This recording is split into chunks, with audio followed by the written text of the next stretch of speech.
What's up guys, we're making our way to Gen 3 and I've got a really cool All-Star gameplay to share with you. This weapon, it's actually quite weird to be honest, because when it overheats, your pilot will sit there and go, it's burning my hands, as you can see there, and it also has a reload function which does take quite a while. So I'm looking forward to when I can unlock the speed reloader, just so I won't die in little hallways as you just saw. We started out quite well in this match with 3 kills on the scoreboard, and I haven't used this gun in quite a while. I think the last time I used it was probably level 35 or level 20, and then I've just ignored it, so I thought, hey, I'll give it a try because it's only level 4, level 3, level 4. I'll try level it up. I've got a scope on there, so we'll see what we can do, and it turned out to be quite a good gameplay. Now the thing I like about this gun is that it is more of the spray type, but it does make people explode, as you just saw on that grunt there. So it looks pretty sweet if you've got blood and things like that turned on. You can just see the enemy explode before your eyes. It's just that little bit extra satisfaction. So what we've got here for the loadout, because this is going to be a loadout clip for you guys, we have the All-Star. We also have a scope on this gun, which I only put on for this map because there are some long hallways and it does help confirm a few kills when you can zoom in on the scope. You'll notice the majority of the close encounters though, I'm just using it without the scope, as you can see in these couple of kill feeds here. And what we're also using is arc grenades. Basically, I mean, you can customize, you don't have to use the arc grenade yourself, but arc grenades are just the type of grenade that really suits my playstyle. I like the way it slows down enemy pilots, does a little bit of damage, and you know, you can reveal those cloaked enemies as well. So we're not going to be using the submachine gun the whole clip. Actually, light machine gun, submachine gun, I'm really confused. We won't be using it the whole clip. We do have some Titan gameplay, but the majority of our kills will be with that weapon. And these people here are kind of spawn camped. We've just kept them in on this doorway. It is one of the weaknesses on this map.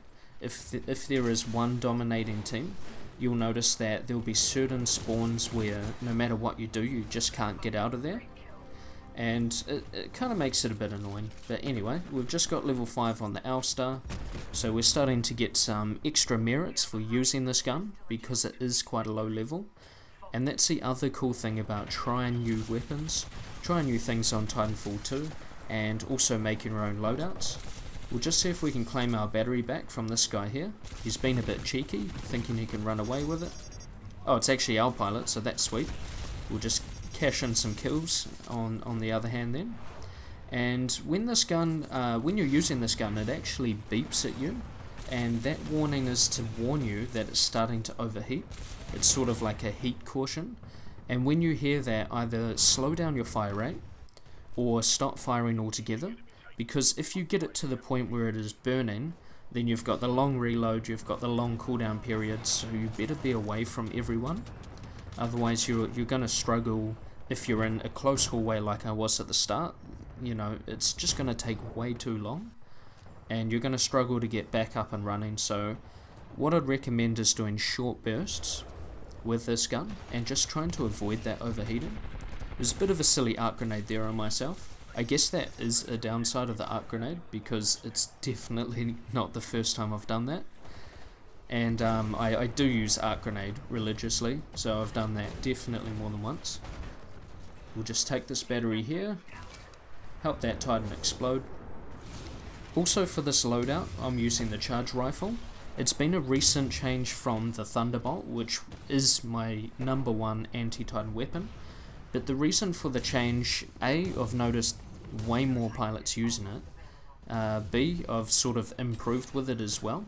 And using my boost, we'll just dodge that Titan there.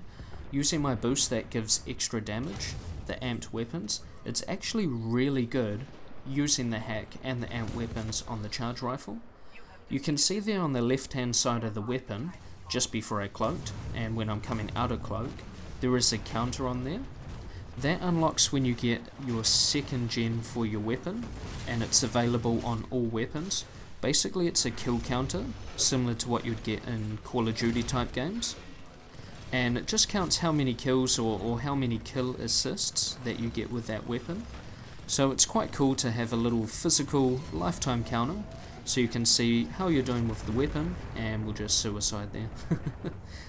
But yeah, it's pretty sweet. So what I'm doing at the moment is trying to get most of my weapons to 2nd gen, just so we can get that little attachment on there.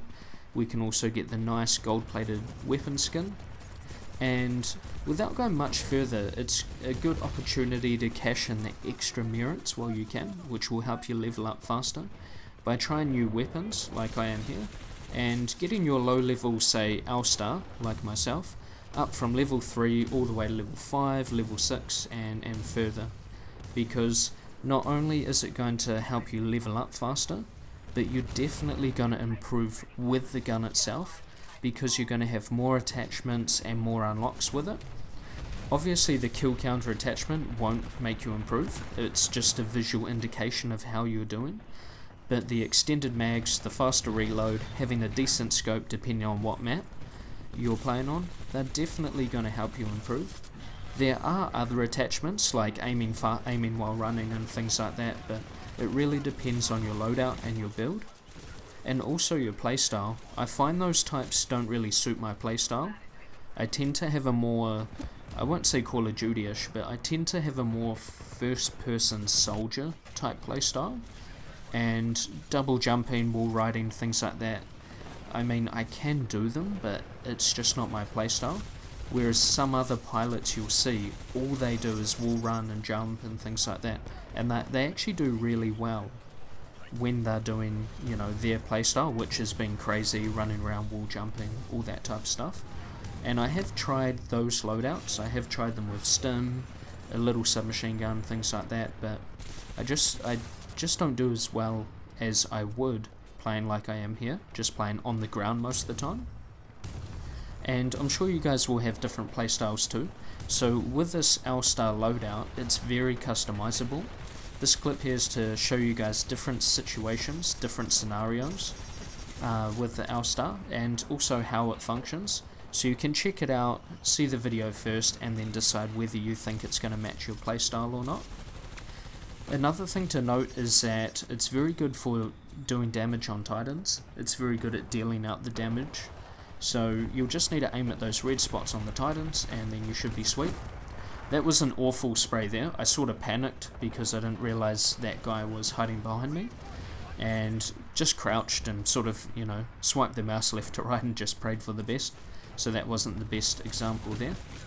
What you can also do with this gun is, if you see the aim on the screen, the crosshair, I mean, it's like a little square, and what that means, it's similar to the EV, I call it the EVGA, even though that's not really right, but the EVGA shotgun, the EV8 or whatever it's called, it's very similar to that. And what that crosshair means is there's actually a bit of spread to the gun.